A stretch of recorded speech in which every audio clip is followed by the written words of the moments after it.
Հասկանում եմ, բայց տեսնում եք պաշտոնական ներկայացուցիչը տեսնում եք ոնց է ամեն ձև սեթևեթում, ամեն ձև փորձում ներկայացնել, որ դա նկատի չուներ, բայց չէ որ հարցնում էր եւ այլը, ես չգիտեմ, եթե իրանց այդ ֆորմատը լավ է, երբ որ մի հատ ոչ պաշտոնական ասեցի ինչ նապալճկի, ասում է, իսկ հետո բարձրաստիճան պաշտոնյաները սկսում են արդարանալ, չգիտեմ, իրանց աշխատելավոճն է, բայց ինչպես ասացի, ժամանակին, տեղին, պատեպահին այդ պատասխանները կան ու կլինեն։ Պարոն Սիմոնյան, խոսեցիք այլ ուժերի, բանից անցումային շեմը հազիվ հաղթարելու, կուզեի խոսեիք ձեր մասին, դուք ինչ եք ակնկալում 50+1 հավաքելու եք, թե ամենայնիվ ձեր ռեյտինգն իջել է։ Ես համարում եմ, որ ռեյտինգը որևիցե ձևով կայուն բան չի կարող լինի եւ որևիցե օրինակ դրա աշխարհում չկա։ Մենք ի սկզբանե մեր աշխատանքը մեր տրամաբանությունը դրել ենք դրա մեջ, որ մենք սկսում ենք չգիտեմ 0.0%-ից, այսինքն 0-ից սկսում ենք նորից բան անել, քարոզարշավ անել եւ գնալ առաջ, բայց ակնհայտ է, որ մասնավորապես ամսի 8-ի ստորագրված փաստաթուղթից հետո դրան հետեված բաներից հետո, իրադարձություններից հետո մենք անցողիկ շեմը հաղթահարելու որևիցե խնդիր չունենք, թեպետ ես կարծում դրանից առաջ էլ չունենք, մեր համար շատ կարևոր է սահմանադրական մեծամասնություն ձևավորելն է եւ մենք գնում ենք այդ ուղղությամբ, դա իմ ընկալմամբ 50 ավելի բարձր է, քան մենք հիմա ունենք։ Ես ենթադրում եմ, որ մենք ավելի շատ ենք ունենալու, ձայն ավելի շատ տոկոսային ներկայացվածություն ենք ունենալու, քան 54%-ը, որը ունեցան 21 թվականին։ Այսինքն դուք կարծում եք ձեր վարկանիշը հիմա ավելի բարձր է, քան 21-ի ընտրություններին է եղել։ Լսեք, տարբեր բաներ այդ չի լինի համեմատել։ Այնտեղ տեսեք, քվեարկության տարբեր բաներ կար։ 21 թվականի քվեարկությունը լրիվ ուրիշ բանի մասին է, վարկանիշային քվեարկություն չէր, հա։ Դա հայ ժողովրդի պատասխաններ միջազգային տարբեր կենտրոններին, ոչ միայն սովորաբար մենք խոսում ենք, որ Ռուսաստան բան չէ, ոչ միայն Ռուսաստանի միջազգային տարբեր կենտրոններին հայ ժողովրդի պատասխաններ։ Դա մեր նկատմամբ վերաբերմունքներ, դա վարկանիշային քվեարկություն չեմ համարում ես։ Դիմությունը պնդում է, որ դուք իրավիճակին այնուամենայնիվ չեք տիրապետում։ Okay։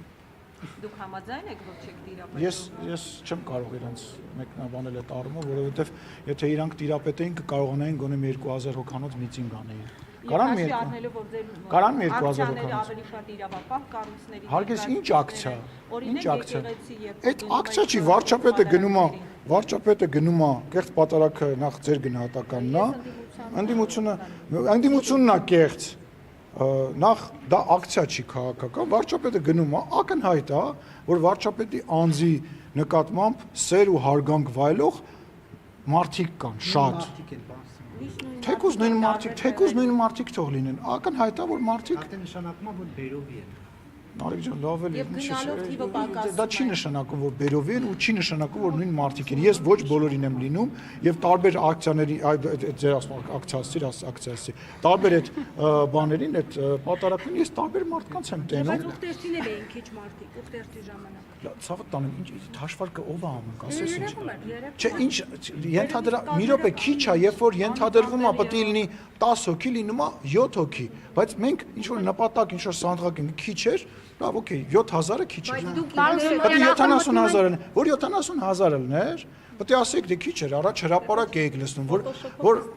վերավ հաշվող կա, որ հաշվեք են պատարակի խոսում են, դիտողություն է ստանում, հայհոյում են այդ պատարակը։ Շատ վատ են անում։ Ձեր կողմնակիցները։ Լսեք, ես վստահ եմ, որ բոլորը մեր կողմնակիցներն են եւ ես նորից եմ ասում,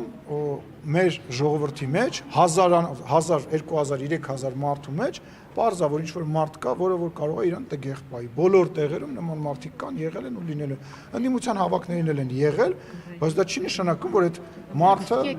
վատ է, որովհետև այդ կուլտուրան եկեղեցի գնալու մեզ մոտենում են, մի րոպե, մեզ մոտենում են, այո, մեզ մոտենում են, ասում են շնորհակալություն, վարչապետին մոտենում, ասում են շնորհակալություն։ Սկսեցինք պատարակի, անկեղծ եմ ասում։ Գիտեք, դրանք ուրիշ բան, գալիս են հաջողանալու վարչապետին։ Նաև տենց մարդիկ էլ կարող է լինեն տենց մարդիկ, չի բացառում։ Ինչ եք բացառում։ Դուք ինչ եք մտածում, որ ես, դուք կամ որևիցե մեկը կարող է 100, 50, 300, դուք ձեր մոտ մարդ չկա, որ ձեր շենքի, ձեր մուտքի հարևաններից մեկի հետ չի խոսում։ Մեր շենքերում, մուտքերում մարդիկ կան հարևաններով իրար հետ չեն խոսում կամ իրար հետ խնդիր ունենք։ 1000, 2000 մարդ է գալիս, Պարզ է ամեն տեսակի մարդ կարա լինի։ Եվ դա չի նշանակում, որ դա ինչ որ այդպես մեր կողմից խրախուսվում է կամ ողջունում։ Կներեք, բայց դուք ասենք որ նայում եք անձնային աչքով ամեն կիրակի կամ շաբաթ օրվա պատարակներին դուք ինքներդ չեք ֆիքսում, որ մարդկանց քանակը պակասել է կամ եկողները հիմնականում նույն մասն են։ Դուք չեք ֆիքսել, որ վարչապետը, եթե չեմ սխալվում, էս վերջին պատարակը նույնիսկ եթեր չի տվել։ Ֆիքսել եք։ Որտեվ չենք ուզում մենք։ Նախորդնել պիտի չտարի Որովհետև չենք ուզում, որովհետև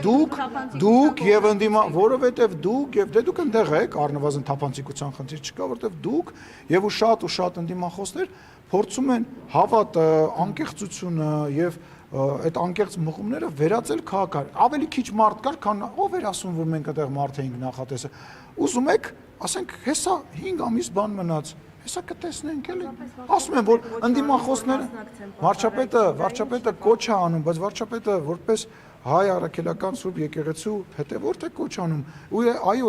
շատ մարդիկ այո գնում են, որ վարչապետին տեսնեն, նամակ փոխանցեն, ինչ որ բան ասեն, անընդհատ դուրս են գալ։ Այո, լինում են մարդիկ էլ կան, առիթը օգտագործում են, ինչ վատ բան է երկրի վարչապետի հետ գնալ եկեղեցի եւ աղոթել։ Դրանից ասում եմ, նոր մշակույթ բերվեց պատարակներին մասնակցելու։ Այսքան մարդ երբ էր Հայաստանի Հանրապետությունում պատարակներին մասնակցել։ Հիմա այս քանակությունը Հարգելիս, ուրեմն կբացես, ուրեմն հա, եղել են, ամեն ինչ եղել է, ուրեմն կբացես իմ Facebook-յան էջը կբացես, կնայես 5 տարի, 3 տարի առաջվա իմ պատարակի մասնակցության լուսանկարները իմ ծնկաչոք նաև լուսանկար, բանում անչա, ես եղել եմ պատարակի։ Կարող է դու էլ, ասա լավա չես ասում, կարող է նաև դու չես եղել, կարող է ստիպողաբար են տարել։ Ես գյուղում չեմ եղել, մեծ պատարակի եմ մասնակցել Կոնդի եկեղեցում մի քանի անգամ, իմ ամենասիրած Մարիամ Աստվածածնի Մարաշի եկեղեցում եմ պատարակի մասնակցել, որտեղ շատ քիչ մարդ կար, բացի հիմնական մի քանի եկեղեցուց պատարակների մասնակցությունը նես չի չէ որ Հայաստանի Հանրապետությունում տենց համատարած է եղել։ Մի խումբ մարդիկ, լավ մարդիկ, շատ սիրված, շատ հարգված մարդիկ մշտապես գնացել են, բայց սրա մասին ոչ խոսակցություն։ Կուղարկես քո նկարները, արի սենց անենք, ես քեզ ուղարկում եմ, ինձ կողքից էին նկարը, ես չեմ լուսանկարել։ Ես քեզ կուղարկեմ, ես վիդեոներ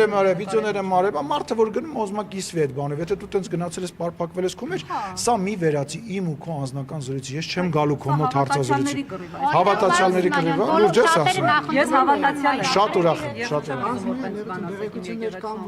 տեղեկություններ կան, որ փետրվարի 1-ից հայ-թուրքական սահմանն է բացվելու երրորդ երկրների քաղաքացիների եւ դիվանագիտական անձնագրեր ունեցողների համար, այս մասով ինչ կարող եք ասել, կան նման բան։ Չեմ մեկնաբանի։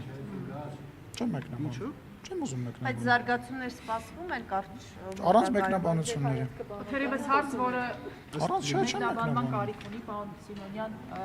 ինչ եք կարծում եկեղեցու բարենորոգման օրակարգը, որը առաջ են քաշել հանրապետության վարչապետը եւ 10 եպիսկոպոսները, ինչով կավարտվի, ինչ ելք ունենա։ Մի ելք կա, այլ ելք չի կարող լինել։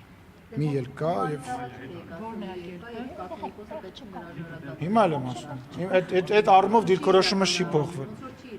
Լավ, բարի։ Պարոն Սիմոնյան, այս ճեպազրույցից բայց ֆիքսել, որ ձեր ինքնավստահությունը ամեն դեպքում իջել է, որովհետև նախկինում ասում եք ջախջախի չհաղթանակ կտանենք, սենց չգիտեմ ինչ կանենք, բայց այսօր ասում եք տենց պիտի սկսենք 0-ից եւ ռեյտինգները մի քիչ բան են, տարբեր կարող են լինել տարբեր հատված, Ձեզ փարատ եք դրանով։